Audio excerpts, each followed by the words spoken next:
Unang-una po, mandato naman po ng pamunuan ng NBI na mag-imbestiga kung meron po silang naririnig, nalaman na anomalya.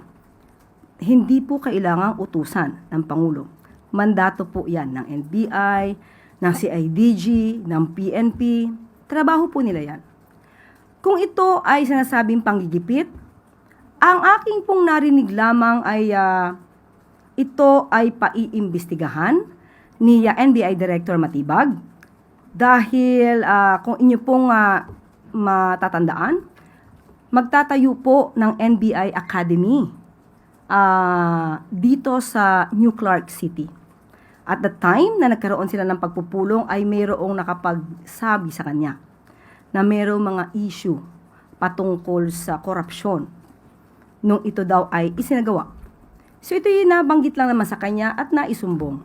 Bilang isang namumuno sa NBI, kapag may nadinig na gano'n, ano ba ang dapat gawin? Isa walang bahala? Tulugan? Ignore? O imbestigahan? Hindi po ba dapat na imbestigahan? Hindi dahil gusto niyang manira o makadiskaril ng isang tao. Pangalawa, walang nabanggit si NBI Director kung sino ang kanyang iimbestigahan. Pero naitanong na isang reporter na nakabanggit ng pangalan. At ito naman ay sinang-ayunan niya. Sinabi niya na makikipagtulungan sa kanyang paniwala ay makakatulong ang bawat tao sa pag-iimbestiga. Bakit sasabihin na ginigipit? Tama ba yung word? Ginigipit? Ini-intimidate. Ang tao na wala naman na dapat katakutan ay hindi nai-intimidate kahit kailan. Ang pag-iimbestiga na gagawin dahil meron naman talagang issue noong pang 2019, hindi ito pang-i-intimidate, hindi ito panggigipit sa mga taong wala namang ginawang mali. So hindi dapat magkaroon ng reaksyon na dahil iimbestigahan lamang ay sila ay iisa-isahin na. Kapag ganun kasi ang mga pananaw, dapat siguro, sana, ay hindi dahil maaari silang pag-isipan na kayo ba'y guilty. So kung wala naman at walang dapat nakatakutan, hindi kailangan ma-intimidate, hindi kailangan na magalit sa anumang pag-iimbestiga. So wala pong any question on the timing kasi baka or it's just a mere coincidence because as we all know, mayroon pong nangyayaring clash between the Cayetanos and Director Matibag in recent or in past events din.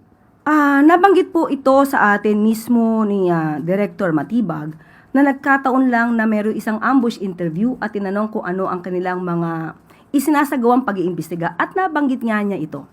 At tatandaan din po natin na June 15 pa po nagkaroon ng pagpupulong itong si NBI Director Matibag dito sa mga tauhan sa New Clark City dahil nga po gagawing NBI Academy. So hindi po siya dahil sa nagkakaroon sila ng World War ni Senator Alan Cayetano. Nabanggit lang po niya ito dahil tinanong po siya sa isang ambush interview. Last na lang po, speaking of officials who might be tagged or investigated in this 2019 SEA Games, sa speech din po or sa statement ni Senator Cayetano yesterday, nabanggit niya po na it's definitely not me dun sa mga ibang procedures because the infrastructure involved, it was done by the BCDA. The chairman of BCDA is one of the closest advisors of the president now, and I think he's referring to now DPWH Secretary Vince Dizon. What guarantee will Malacanang give to the public na kung umabot man po sa punto na tanungin din si Secretary Vince ay hindi po manghihimasok ang palasyo? Sa ating pong pagkakaalam na imbestigahan po si Secretary Vince Dizon noong mga panahon na yon patungkol po dyan sa issue na yan. Siya po ay naimbestigahan, umandar yung pag-imbestiga, at siya po ay napawalang sala. Meron pong ganoong record.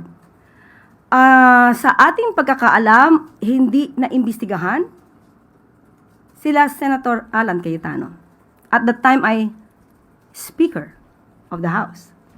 Hindi na imbestigahan yung ibang mga maaaring mabanggit. Dahil sa ating pagkakaalam, ang dating Pangulong Duterte ay nilinis na agad si Senator Alan Cayetano at the time kahit wala pang umaandar na pag-iimbestiga. So as far as Secretary Vince Dizon is concerned, meron pong record na napawalang sala siya at na-dismiss ang kaso.